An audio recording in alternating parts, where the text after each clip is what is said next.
7 p.m. Greenwich Mean Time. Juvenile fillies. A tricky task to assess the relative merits of three top-class juvenile dirt fillies, one from the East Coast, one from the West and another from Kentucky. Heavenly Love powered 5 lengths clear of her field in a Grade 1 last time and may just have the edge over Separation of Powers and Moonshine Memories. 7.37 Turf Sprint. The eagerly awaited rematch between Marcia and Lady Aurelia, who are separated by a nose in the Nunthorpe at York in August, and it is on Lady Aurelia's home turf. Wesley Ward, her trainer, has suggested that this is a closer's track, which should suit a fast finisher like Marcia, but the run from the home turn to the line is so short that it is hard to imagine Luke Morris having enough turf to work with.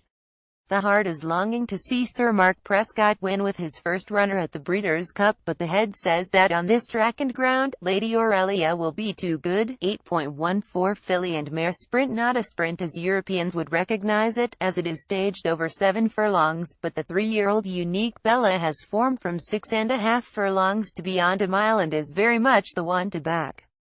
Jerry Hollendorfer's filly has won her last 5 starts by an aggregate of 32 lengths and returned from a 7-month layoff with a typically commanding win in the LA Women's Stakes at Santa Anita's. 9.00 Filly and Mare Turf. Queen's Trust has looked the picture in the mornings here this week, just as she did at Santa Anita last year before finishing fast to beat Lady Eli on the wire. This year's trip is shorter at 9 furlongs, which is a significant concern given the way the race unfolded in 2016. Lady Eli is a big runner again, along with Rhododendron, who was back to Group 1 winning form last time, but Roger Variance Neswa is an interesting each-way alternative at around 201.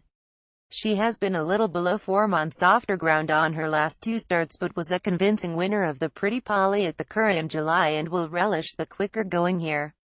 9.37 Sprint. Last year's winner, Drefong, had an unfortunate return to action in July when he swerved soon after the start and unseated his jockey.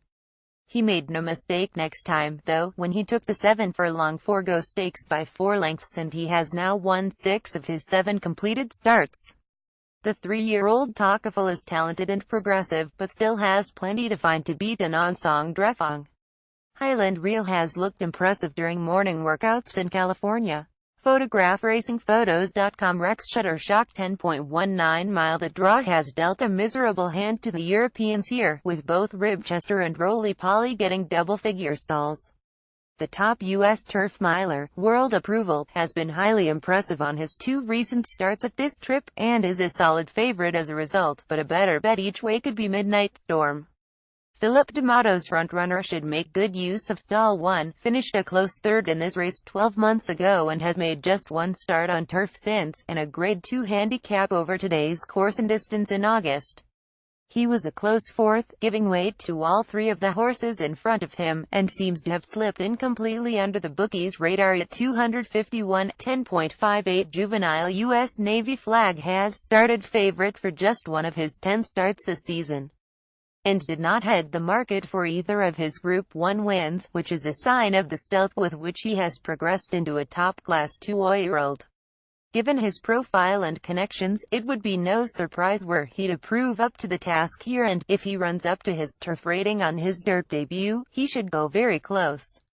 He has a big task on his hands against Bolt Doro, however, as Mick Ruiz Colt looked exceptional when winning by nearly 8 lengths at Santa Anita in September, and his stamina for this extended mile is also guaranteed. 11.37 Turf. Ulysses has not looked entirely at ease during the morning workouts here this week, and, while Sir Michael Stout, his trainer, seems unconcerned, it is off-putting at the prices, not least since Highland Reel has looked a picture.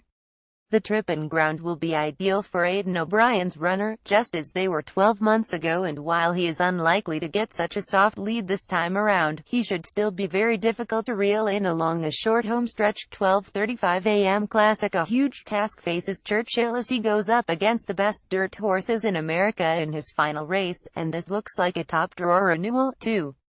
Gunrunner, the narrow favorite to reverse Dubai World Cup form with Bob Baffert's Arrogate, also faces 2 more very credible contenders from the Baffert yard in Collected and West Coast, and the last of those could be the pick of the prices. It is certainly hard to back Arrogate on his recent form, and, while the memory of his astonishing win in Dubai still lingers, it may have drawn on reserves of energy that can only be used once. Gunrunner is tough and perhaps still improving, but not as rapidly as West Coast, who like Arrogate last year has been brought along very steadily by Baffert. He is 2 Fort Woe in Grade 1s on his last 2 starts and could well be the one to give Baffert his 4th straight success in the Classic.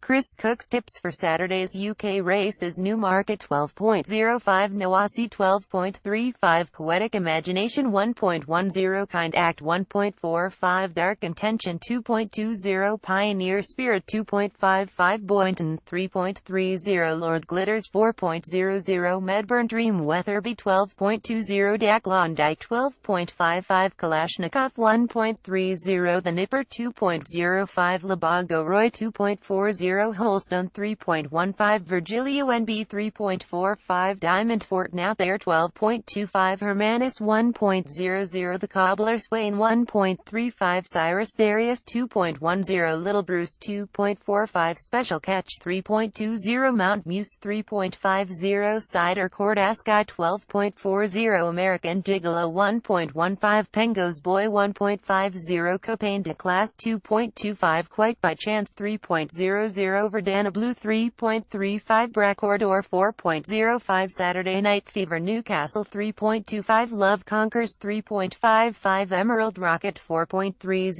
Enzo's Lad 5.00, Cupicoco 5.30, Dubate Wentai 26.00, African Grey 6.35, Croy 7.10, Lyman Chino